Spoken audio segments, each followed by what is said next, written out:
Bien-aimés dans le Seigneur, Shalom, que la grâce et la paix de notre Seigneur Jésus-Christ soient avec nous. Je m'appelle Alex, je suis un serviteur de Dieu, je sers dans le corps du Christ comme pasteur. Je suis dans la joie de partager avec vous un thème que j'ai intitulé « L'interprétation de la parole ». Pourquoi l'interprétation de la parole? Bien-aimés, nous sommes une église, non parce que nous avons beaucoup étudié, nous sommes une église, non parce que nous savons ou nous vêtissons bien, nous sommes une église, non parce que nous parlons bien français, bien l'anglais, nous sommes une église, non parce que nous sommes capables de bâtir des beaux ou de bons buildings, mais nous sommes une église à cause de la parole de Dieu. La Bible dit, nous sommes fondés ou nous sommes bâtis sur l'enseignement des prophètes et des apôtres, et Jésus-Christ est comme la pierre angulaire. Donc c'est pour dire que l'église de Dieu, nous avons besoin de la connaissance de la parole de Dieu. C'est la connaissance de la parole de Dieu qui va nous préserver de la séduction de ces temps de la fin. Les miracles, l'ennemi le produit. Satan opère les miracles. Satan opère des prodiges. Satan opère, bien-aimé. Mais la seule chose que l'ennemi ne fera jamais, c'est de révéler la pensée de Dieu qui est cachée dans les Écritures. Parce que la pensée de Dieu qui est cachée dans les Écritures, c'est ça la révélation, c'est ça la lumière. Or, le diable, dans lui, il n'y a pas la lumière. Il est représenté comme un ténèbre. Il n'y a pas la lumière dans lui. Cela veut dire qu'il ne sera jamais capable de dire la vérité ou de prêcher la vérité, de révéler la pensée de Dieu qui est cachée dans les Écritures, parce qu'il n'a pas cette capacité. Mais la capacité de déformer la parole de Dieu, le diable en a. La capacité de déformer la vérité, le diable en a. La capacité de déformer les choses de Dieu, le diable en a. Et c'est ce que nous appelons la séduction.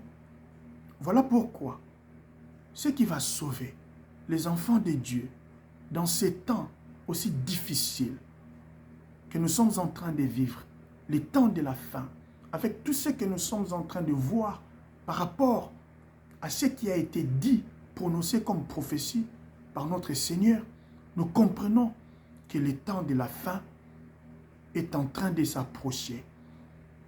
Et le mal est en train de s'accroître. Le diable est en train d'utiliser cette même Bible en la déformant pour essayer de séduire beaucoup. Et ce qui peut nous garder, ce qui peut nous préserver de la séduction de l'ennemi, le diable, c'est la connaissance de la parole. C'est la révélation de la parole de Dieu. C'est l'interprétation claire des Écritures. C'est l'enseignement, un enseignement pire provenant du Saint-Esprit. C'est cet enseignement qui va nous préserver. C'est cet enseignement qui va nous préparer pour cet grand avènement. Ce grand avènement que toi et moi attendions, l'enlèvement. Nous serons capables de le vivre si seulement si nous serons préparés comme Esther. Esther a été préparée par Mardochée pour rencontrer le roi. Et la véritable Esther, aujourd'hui, c'est l'Église. Le véritable Mardochée, c'est l'interprétation de la parole. C'est la connaissance de la parole. C'est la révélation de la parole de Dieu. C'est cette révélation qui va nous préparer, nous comme l'Église, pour rencontrer le véritable roi qui est le Seigneur Jésus-Christ de Nazareth. Je veux que nous lisons la Bible pour que nous comprenions pourquoi l'interprétation de la parole de Dieu, c'est-à-dire quoi l'interprétation de la parole de Dieu. Vous allez comprendre avec moi, c'est quoi l'interprétation de la parole de Dieu. Nous allons prendre nos Bibles dans le livre de 1 Corinthiens, le chapitre 14, verset 6. Je lis au nom de Jésus, 1 Corinthiens, chapitre 14, le verset 6. Je lis au nom de Jésus. Et maintenant, frères, de quelle utilité vous serais-je si je venais à vous parlant en langue? Et si je ne vous parlais pas par révélation, ou par connaissance, ou par prophétie, ou par doctrine? Bien-aimés dans le Seigneur, ici c'est l'apôtre Paul qui parle. L'apôtre Paul s'adresse aux Corinthiens. L'apôtre Paul s'adresse à l'Église. L'apôtre Paul s'adresse à toi qui vas me suivre aujourd'hui.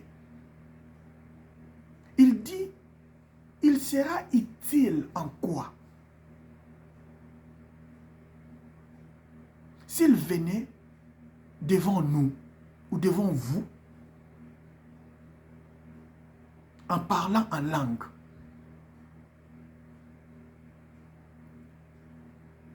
il va être utile en quoi? Il vous sera utile en quoi? Ça, c'est l'apôtre Paul qui parle. Et d'ailleurs, la Bible dit, tout ce qui est écrit, tout ce qui a été écrit, il a été écrit pour notre instruction. Toute écriture est inspirée de Dieu, utile pour enseigner, corriger, etc. Donc l'apôtre Paul s'adresse aux Corinthiens. Il dit, il sera utile en quoi?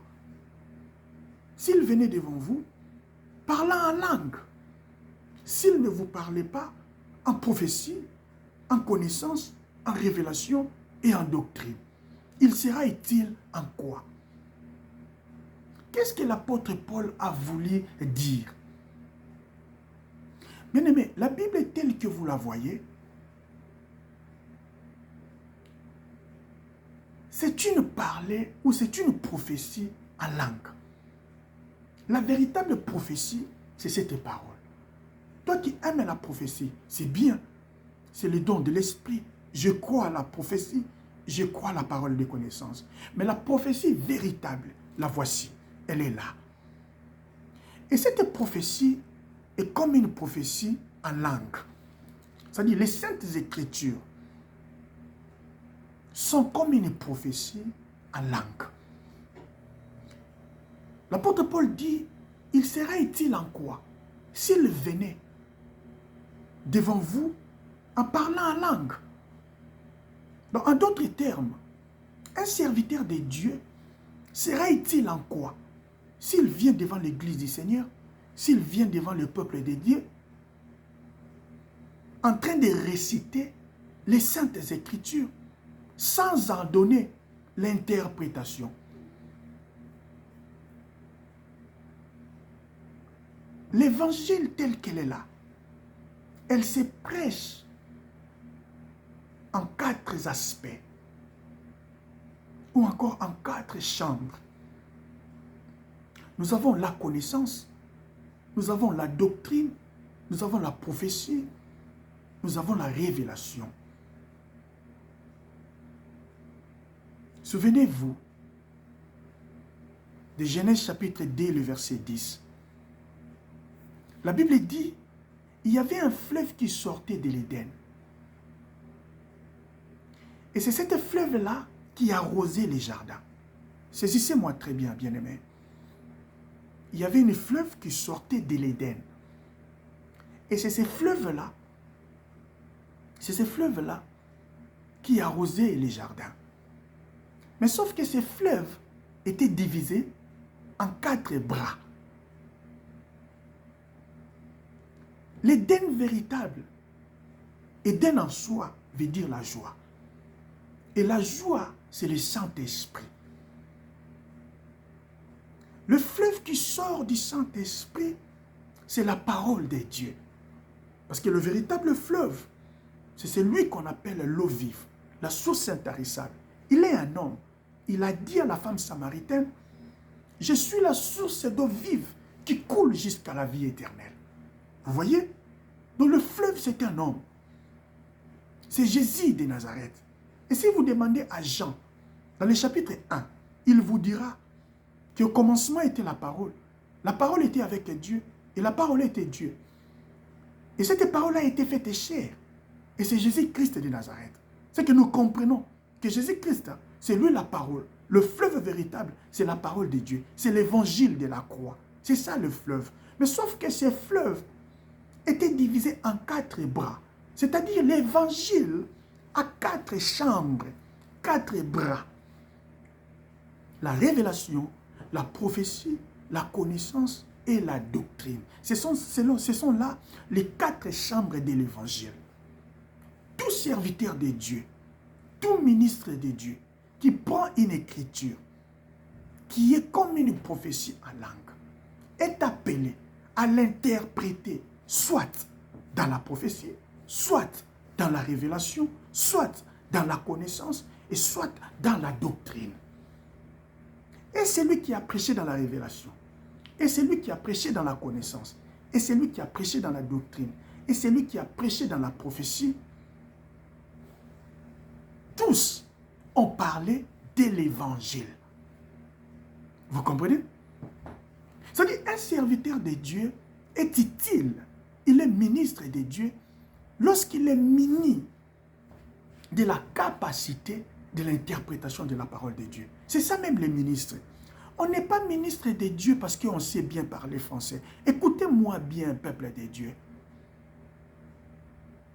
On n'est pas ministre de Dieu parce qu'on sait bien parler l'anglais, parce qu'on est beau, parce qu'on est éloquent, on sait bien parler, parce qu'on sait bien vêtir, parce qu'on a beaucoup étudié, parce qu'on a fait la théologie. Non, on n'est pas ministre de Dieu à cause de ça. On est ministre de Dieu quand on a les dons du Christ. La Bible dit dans le livre d'Éphésiens, c'est lui qui était monté, c'est le même qui était descendu. Qui était monté, c'est Christ. Qui est descendu, c'est le Saint-Esprit le jour de la Pentecôte. Mais sauf qu'il a fait des dons aux hommes. Les uns comme les pasteurs, les autres comme le prophète. Apôtres, évangélistes et docteurs. Ce sont là les 5 ministères, les Éphésiens 4. Vous voyez? Et ces ministres de Dieu ont été établis pour l'édification de l'Église. Le perfectionnement de l'Église. Donc, le ministère est lié à l'interprétation de la parole de Dieu. Un véritable ministre de Dieu, c'est celui qui a les dons de l'interprétation de la prophétie en langue. Je vous ai dit que la véritable prophétie, c'est cette Bible. Mais sauf que cette Bible est une prophétie qui est comme une prophétie en langue. Voilà pourquoi, bien que tu as ta Bible dans ta maison, bien que tu sais lire la langue française, bien que tu sais lire l'anglais, bien que tu as beaucoup étudié, mais tu prends quand même cette peine d'aller à l'église. Ce qui t'amène à l'église, bien-aimé, ce n'est pas la louange. Est-ce que la louange est mauvaise? Non. Ne me comprenez pas mal.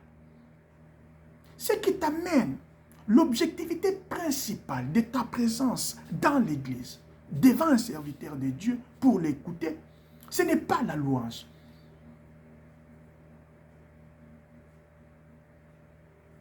Ce ne sont pas des danses. Parce que chez toi à la maison, tu peux mettre la musique et commencer à louer. Chez toi à la maison, tu peux mettre la musique et commencer à danser.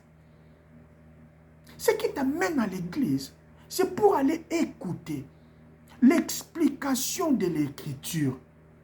Parce que l'eunuque éthiopien, pour ceux-là qui lisent la Bible, l'eunuque éthiopien, la Bible dit, il avait son rouleau.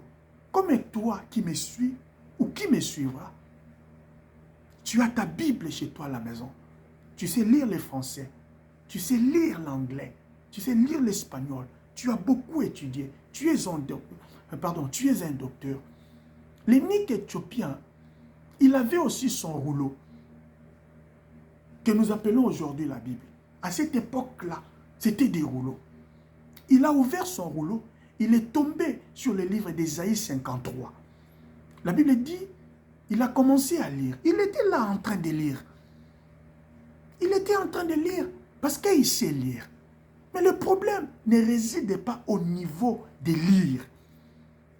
Le problème réside au niveau de la compréhension de ce que vous êtes en train de lire. Qu'est-ce que Philippe fait? L'Esprit de Dieu souffle Philippe. Philippe vient auprès de cet eunuque éthiopien. Il lui pose la question de savoir s'il comprenait ce qu'il lisait. Et l'eunuque éthiopien répondra, c'est vrai, je suis en train de lire. Je connais le français, je connais l'anglais, je suis docteur, je suis théologien, c'est bon. Mais le problème, c'est que je ne comprends pas. C'est-à-dire quoi?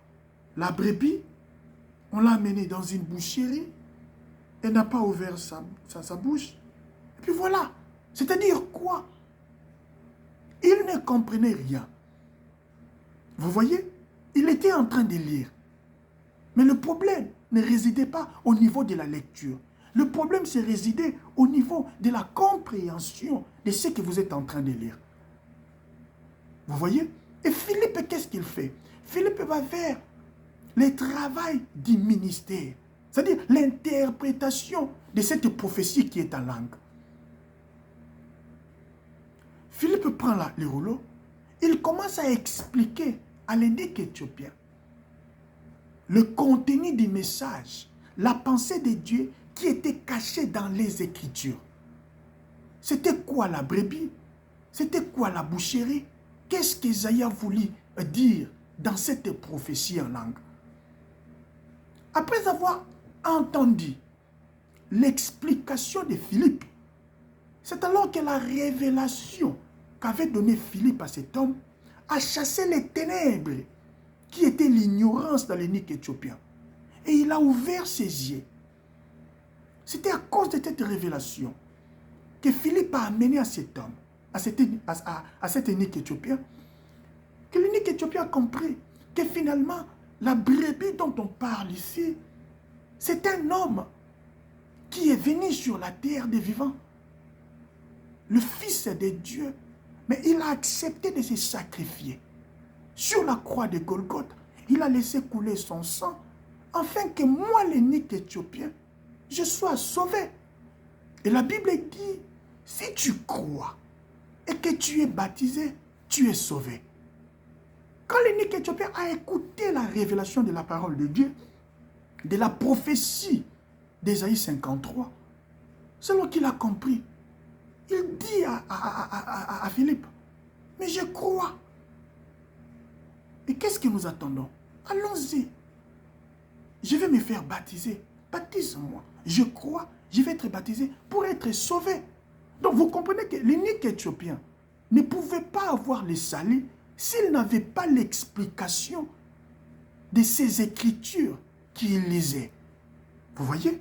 Donc le salut ne vient pas parce que vous avez la Bible chez vous. Vous pouvez lire vous-même la parole de Dieu.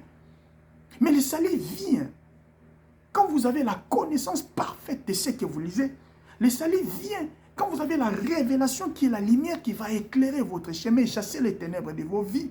Le salut vient quand vous avez la connaissance, l'interprétation parfaite de la parole de Dieu qui va vous amener à la perfection et vous préparer pour l'enlèvement. Bien-aimés, l'Église a besoin de la connaissance parfaite de la parole de Dieu. L'Église a besoin de la connaissance de Dieu.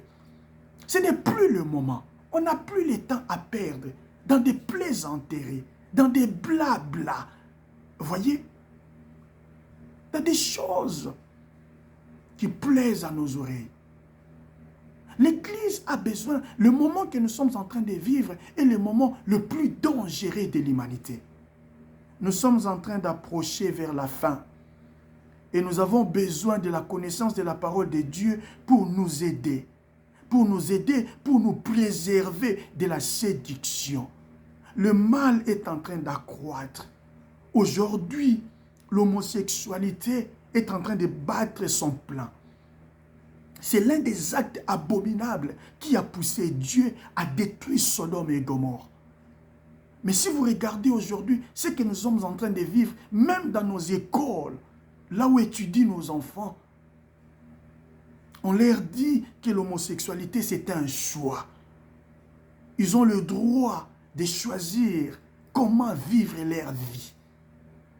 Et on appelle ça la liberté, les droits humains. On essaye de justifier toutes ces choses par l'intelligence diabolique, par la puissance de la séduction soufflée par le monde des ténèbres. Mais qu'est-ce qui va nous préserver de tout ça? C'est la connaissance de la parole de Dieu. Le miracle, c'est bon. Vous voulez la prophétie, c'est bon. Mais bien aimé, le miracle ne vous préservera pas de la séduction de l'ennemi. S'il y a une arme que le diable utilise puissamment pour détruire les hommes, c'est la séduction.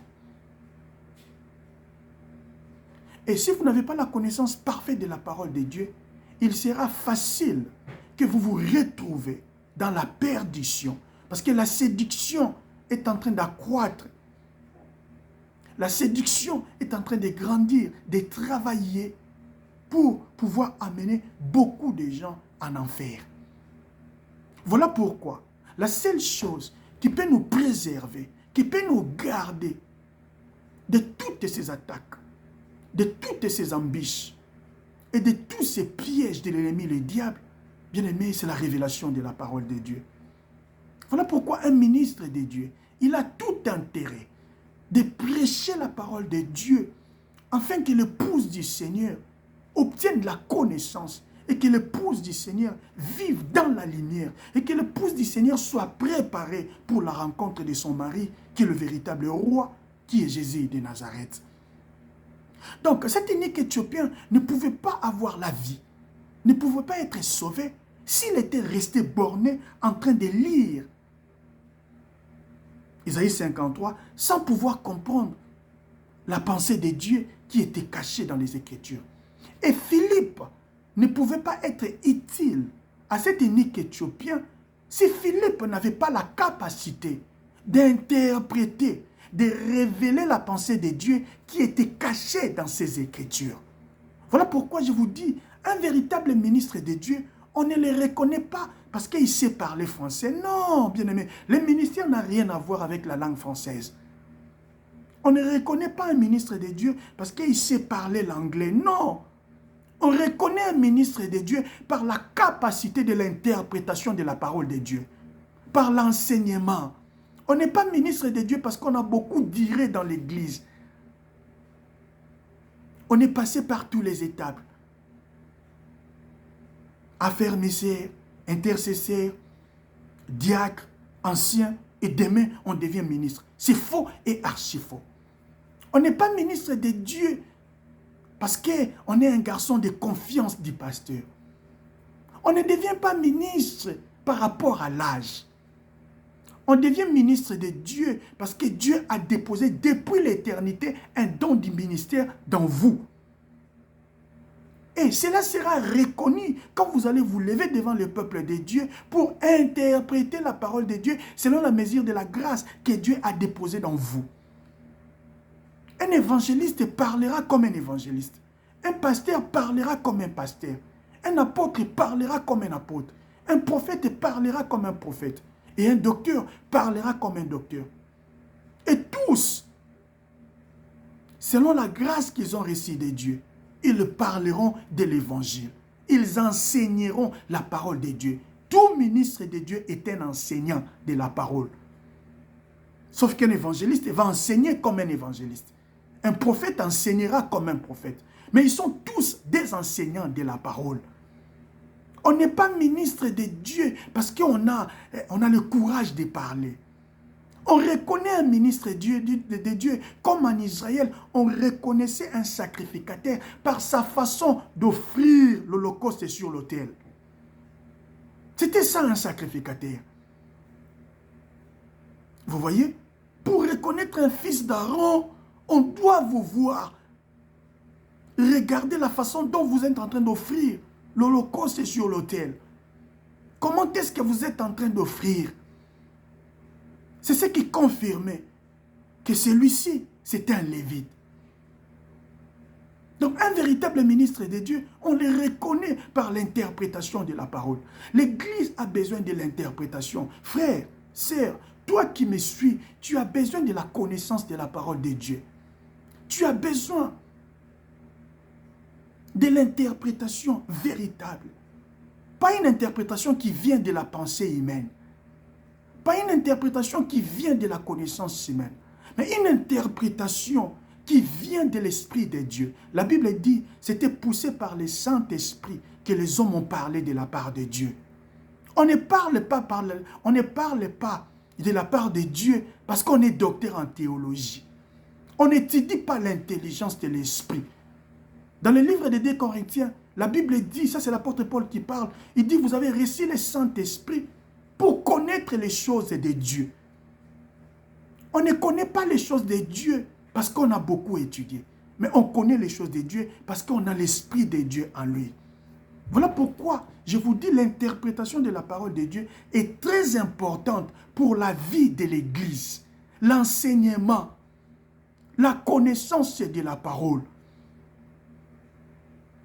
L'apôtre Paul dit, il sera utile en quoi? C'est quoi l'utilité d'un serviteur de Dieu s'il n'a pas la capacité de révéler la pensée de Dieu qui est cachée dans les Écritures?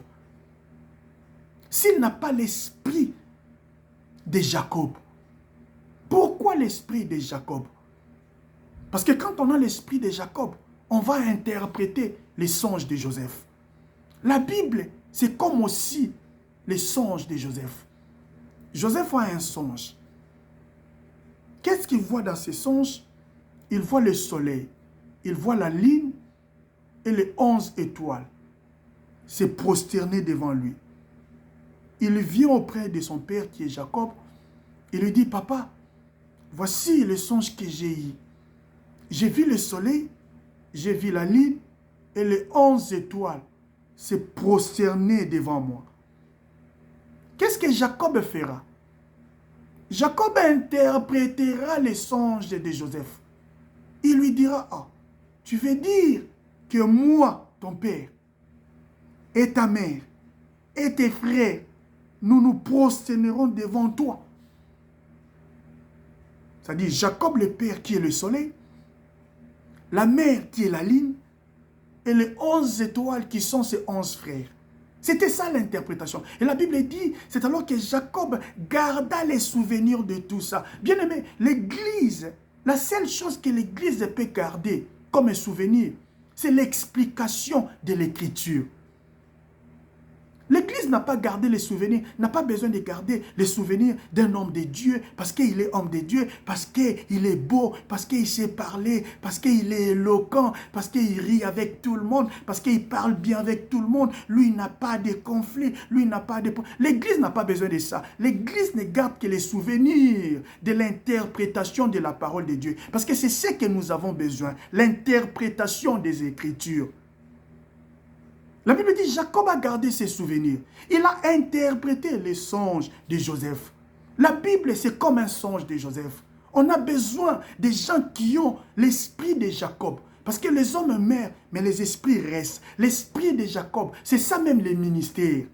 En Éphésiens 4, c'est celui qui est muni de l'esprit de Jacob. C'est-à-dire celui qui a la capacité d'interpréter les songes de Joseph qui sont les saintes écritures.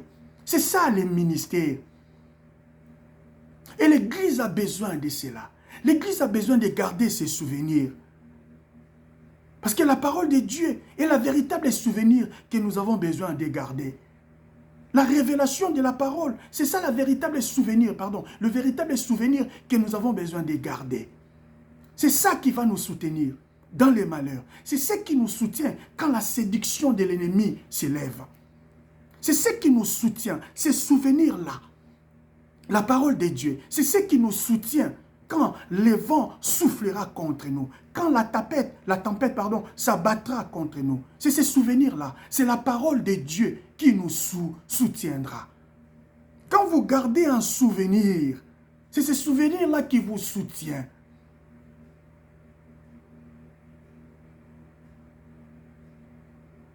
Il y a beaucoup de gens aujourd'hui qui sont bénis parce que Dieu a gardé un souvenir d'eux. Il y a des gens aujourd'hui que tu as bénis dans ta vie parce que tu as gardé un certain souvenir de ce qu'ils t'ont fait comme bien. Les souvenirs ne pourrissent jamais. Vous voyez? Voilà pourquoi l'Éternel, ce qu'il oublie facilement, ce sont nos péchés. Mais ce que Dieu garde jalousement comme un souvenir, ce sont nos bienfaits. Et il y a un moment où ces souvenirs-là crient devant l'Éternel. Et Dieu se souvient. C'est alors qu'il t'est béni. Il y a des gens que toi, tu as visités dans ta vie. Tu as béni dans ta vie. Tu as récompensé dans ta vie. Tu as payé dans ta vie. Parce que tu t'es souvenu du bienfait. Les souvenirs soutiennent. Et le véritable souvenir que l'Église a besoin pour être soutenue à n'importe quelle situation, c'est la parole de Dieu. C'est ça le véritable souvenir. La Bible dit, Jacob garda les souvenirs après avoir interprété les songes de Joseph.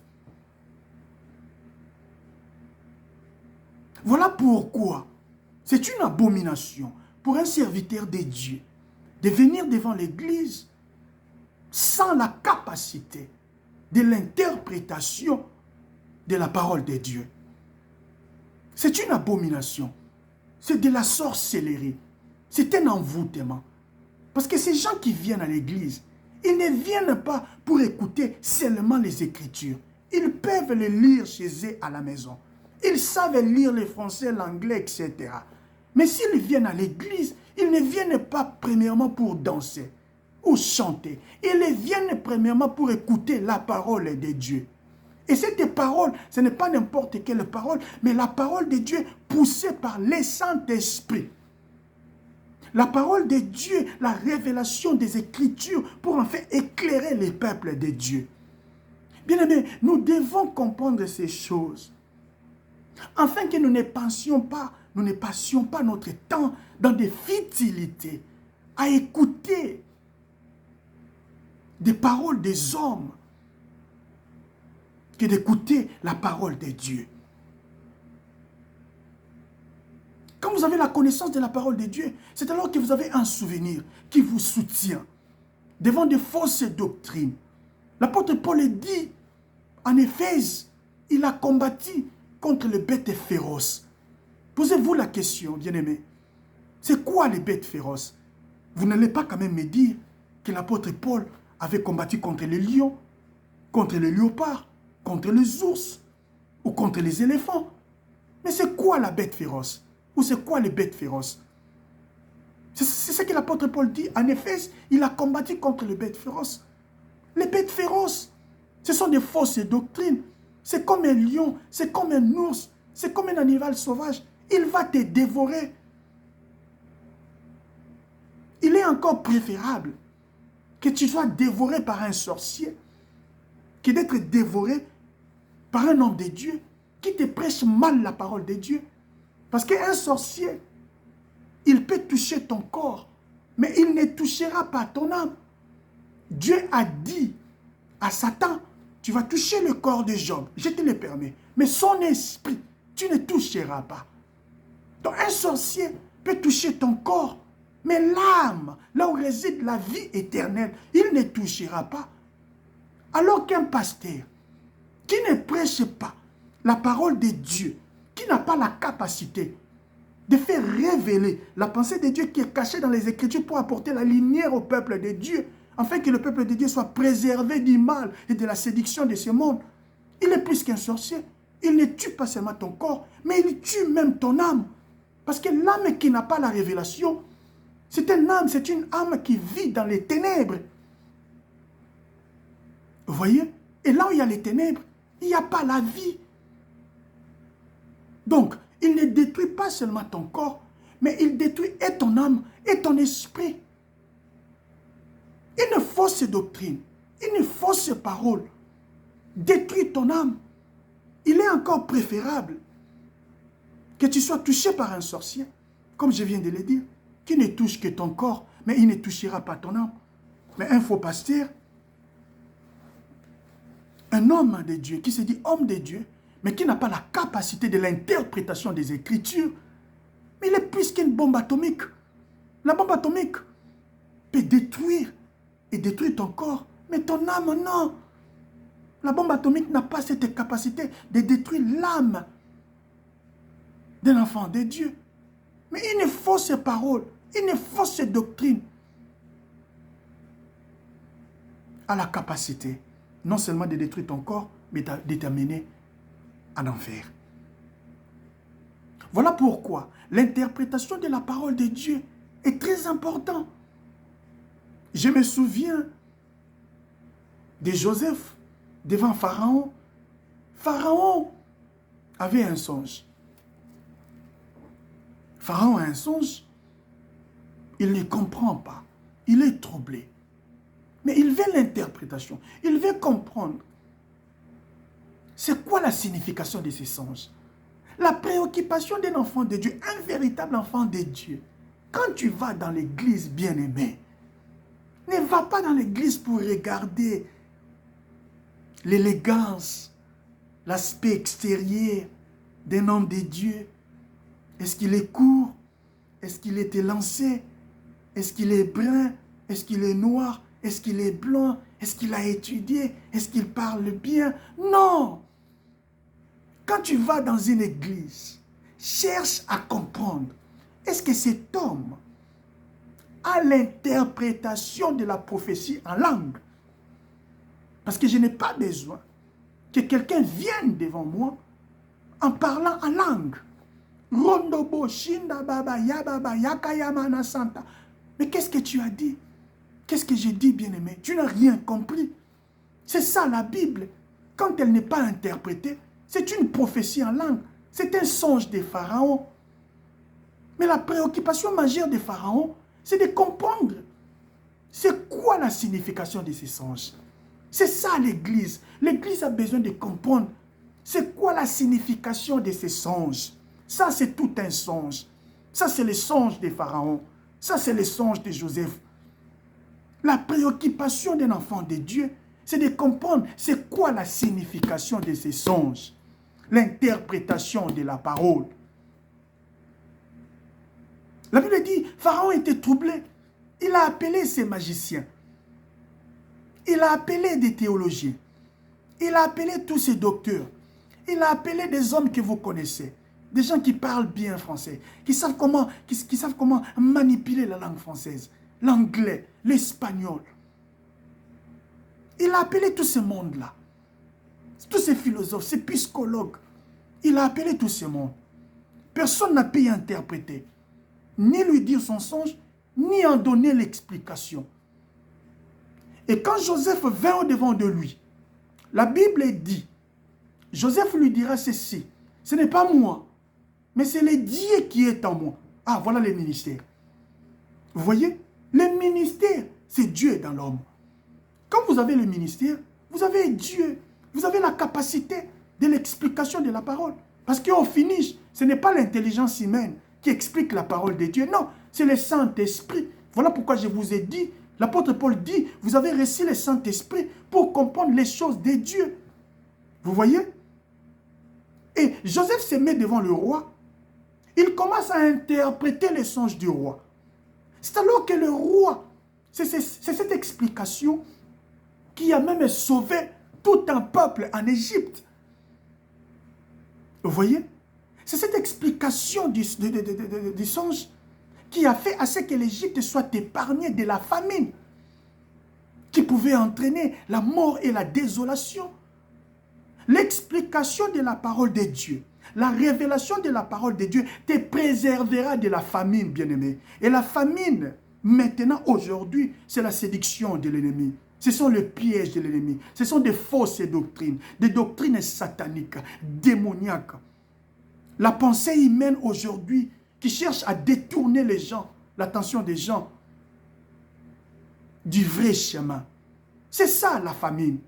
Et la seule chose qui peut te préserver dans tout ça, c'est l'explication du songe de Pharaon. Et qui peut expliquer les songes de Pharaon? Mais c'est Joseph. Et ici, Joseph, c'est l'image d'un ministre de Dieu dans l'Église. Bien-aimé dans le Seigneur, je crois que toi qui vas me suivre, tu comprends ou tu comprendras que l'explication de la parole de Dieu, l'interprétation de la parole est très importante pour l'Église. Bien-aimés, nous devons aimer la connaissance de la parole. Nous devons aimer l'enseignement. C'est ce qui va nous préserver. Le miracle passera. Je ne suis pas contre le miracle. Je crois au miracle. Je crois à la démonstration de la puissance. Je crois à la démonstration de la puissance. J'aime ça. Jésus-Christ, c'est un miracle. Mais le miracle n'est pas la première objectivité d'un enfant de Dieu. Non. Ce qui préoccupe un enfant de Dieu, un véritable enfant de Dieu, ce qui doit te préoccuper premièrement, c'est la connaissance de la parole, la révélation de la parole de Dieu. Vous voyez? Sois comme Pharaon. Devant un songe, il a besoin de comprendre la signification de ces songes. Vous voyez? Si nous arrivons à ce niveau-là, si l'Église, les enfants de Dieu quittent les niveaux des sentiments et des émotions et arrivent à un niveau de chercher à tout prix à comprendre la révélation de la parole de Dieu, c'est alors que nous serons un peuple heureux, un peuple qui sera épargné de la famine qui frappe aujourd'hui le monde. Et la famine dont je parle n'est rien d'autre que la séduction de l'ennemi, le diable. Regardez aujourd'hui des gens, des dirigeants qui défendent l'homosexualité. Vous voyez, des pratiques aujourd'hui qui s'enseignent à l'école. Tu envoies ton enfant à l'école, la Bible dit, fais grandir ton enfant selon le Seigneur, afin que, quand il grandira, qu'il puisse suivre le même chemin. Toi qui dis à ton enfant, qui essaie de parler à ton enfant de la parole de Dieu, mais quand il te quitte, il va à l'école, il y a encore un autre parent, un éducateur, qui lui dit d'autres choses, qui lui dit que l'homosexualité, c'est bon, c'est une bonne chose, c'est un choix, il n'y a rien de mal. Vous voyez? Vous comprenez? Et l'un des actes abominables qui a fait à ce que Dieu détruise Sodome et Gomorrhe, c'était l'homosexualité. Mais aujourd'hui, vous avez des gens, des dirigeants, des hommes que nous appelons des excellents, qui défendent l'homosexualité. Vous comprenez, bien-aimés? Il n'y a pas que l'homosexualité. Le mal est en train d'accroître. Les gens cherchent à faire, à changer des choses. Ce qui va nous préserver de tout ça, c'est la connaissance de la parole. Aujourd'hui, il y a quelqu'un qui sort, qui dit, c'est lui le pape. Ce sont eux qui ont écrit la Bible. Ils doivent changer les choses. Cette Bible est devenue archaïque. La parole de Dieu est devenue archaïque. Ça doit changer. Les homosexuels sont des enfants de Dieu, etc. Ça doit changer ça. Ce sont eux qui ont écrit la Bible. Bien-aimés dans le Seigneur, si vous ne comprenez pas, si vous n'avez pas besoin, si vous ne cherchez pas la connaissance de la parole de Dieu, vous serez séduits. La séduction, elle est là. Le Seigneur en a parlé. Il a prophétisé sur la séduction dans les temps de la fin. Il a dit la séduction va s'accroître. La séduction va s'accroître. Et c'est cette séduction, si c'était possible, les Élis seraient séduits. Mais gloire soit rendue à Dieu. Parce qu'un Élie ne sera jamais séduit. Bien-aimé, la force d'un enfant de Dieu, c'est l'interprétation de la parole. L'interprétation de la parole, c'est ça même les temples. de Jérusalem. La Bible dit, quand Néhémie est retourné pour reconstruire le temple, les jeunes étaient dans la joie. Quand Néhémie reconstruisait le temple en Jérusalem, les jeunes étaient dans la joie. Pourquoi? Parce que le temple, c'était la force de l'Israël. Israël ne pouvait pas subsister sans les temples. Voilà pourquoi les jeunes ne pouvaient que s'en réjouir, parce que c'était ça leur force. On ne pouvait pas parler de l'Israël s'il n'y avait pas de temple. Et le véritable Israël aujourd'hui, c'est le peuple qui a la promesse de Dieu, c'est l'Église. L'Église ne peut pas subsister s'il n'y a pas de temple. Le véritable temple, c'est celui-là qui s'est levé devant les Juifs et il a dit, détruisez ces temples et moi je les rebâtirai dans 3 jours. Les Juifs étaient indignés. Comment possible qu'un temple que nous avons mis 46 ans pour construire et quelqu'un nous demande de les détruire et que lui va les reconstruire dans 3 jours? Comme les Écritures s'interprètent elles-mêmes, la Bible dit, Jésus parlait de son propre corps. C'est que nous comprenons que le véritable temple, c'est le corps du Christ. Et le corps du Christ, c'est ça même la parole de Dieu. Parce que Jean chapitre 1 définit Jésus-Christ comme la parole qui a été faite chair. Donc, le véritable temple qui est le corps du Christ, c'est la parole de Dieu. L'Église ne peut pas subsister s'il n'y a pas la parole. L'Église ne subsiste pas à cause des miracles. L'Église ne subsiste pas à cause de la prophétie ou des paroles de connaissance. Est-ce que c'est mauvais? Non, c'est bien. Mais l'Église ne peut pas subsister à cause de ça. L'Église doit subsister à cause de la parole de Dieu. Comme Israël a subsisté à cause du temple. Le véritable Israël aujourd'hui, le peuple qui a la promesse du salut, c'est la femme du Christ, c'est Esther, c'est l'Église.